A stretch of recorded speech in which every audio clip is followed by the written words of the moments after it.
अंजलिया रुकता रुकता आएंगे। ई सब छौड़न रूमुआ लेवे घड़ी कहल कई 2 गो रहबई। अच्छा पलवा 8-10 गो के लगो है। आगे छोड़ी नहीं गे, परब त्योहार के दिन ही तो कोई आयल होते। आगे एक दिन के रही तब न गे, रोज रोज के तई सबके ये हाले है। रुक आज पूछो ही हो। आजी आजी खोलो गेटवा खोलो ता। अरे बिकिया देखे तो क्या है रे? अरे भाई आवाज तो लगो मुर्गी मकन मलकिनिया के बेटी क्या हो। अरे तब देखो इनकी बेने हमने नुखिन रे। अरे पलंग में घुस तो अरे तो जो फ्रिज में घुसो ना भाई ओकरा में बड़ी ठंडा लगता। साला मराना मन हो तबे तू जो पलंग में नीचे घुस जो। आजी खोलो ना जी, देखी के देखी कितना खच्चड़ है, गेटवा नहीं खोलो है। आजी आ रहा भौजी आ रहा आई जी गेटवा खोले में इतना देर काहे कलो जी?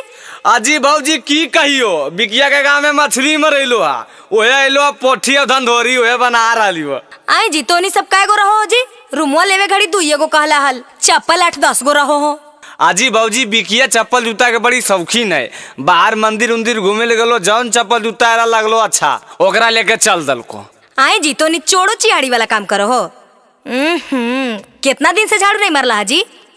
रूमुआ तो तोर गमक रहल हो। आजी नहीं जी मछलिया बना रही लोहराइन गमक रही, रूमा थोड़ी गमक रही। रोज झाड़ू मारो बिकिया सुबह शाम।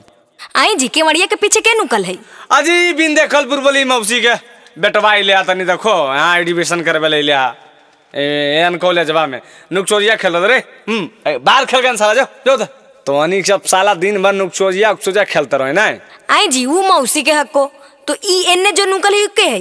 अजी ई है तो मछलिया लेके लिया बिकिया के चचवा के बेटवा है। आई जी तोनी सब धंधा बना ले हो। आ ऊ के है ऊ? सुना भौजी तोरा समझ में नहीं तो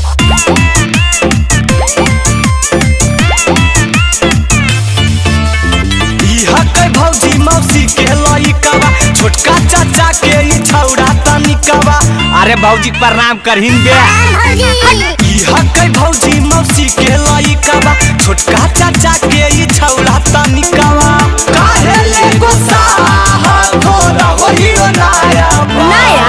अजी पैसा पैसा समझ लो। अच्छा खाली कके जाओ बात नहीं बना हो। सुनो तो हनी के रूम देबो ने किराया पर, देबो ने किराया पर, लेबो किराया पर भौजी लेबो किराया पर। ए भौजी काहे नहीं दे भौजी 2 साल के एग्रीमेंट कैले हो।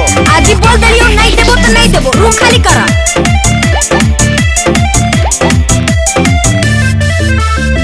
बोला हो कि भौजी परेशानी बताओ, माना हो तो 200 किराया बढ़ाओ।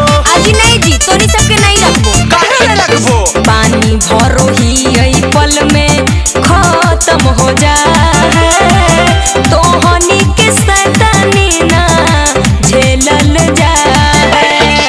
दे दे बैठियान भौजी अब की सफाया पर। हट खाली कके जाओ बात नहीं बनाओ। सुनो तो हनी के रूम देबो ने किराया पर, देबो ने किराया पर, लेबो किराया पर भौजी लेबो किराया पर। अजी पैसा टाइम पर दइए ना दइयो जी।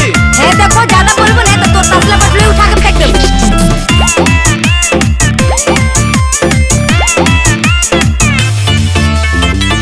इतना सामान भौजी कहाँ रखैतै? कैसा बाया चूल्हा बा है कहाँ ढोबैतै? जहाँ ले जाना हो ले जा। अजी ऑटो करबै तब ना। महीना में एक दिन ला गाबो हो झड़ुआ, 10-10 गो तो हनी रहो हो बुतारुआ। देलो हला रूम बिकी अमित के दाया पा।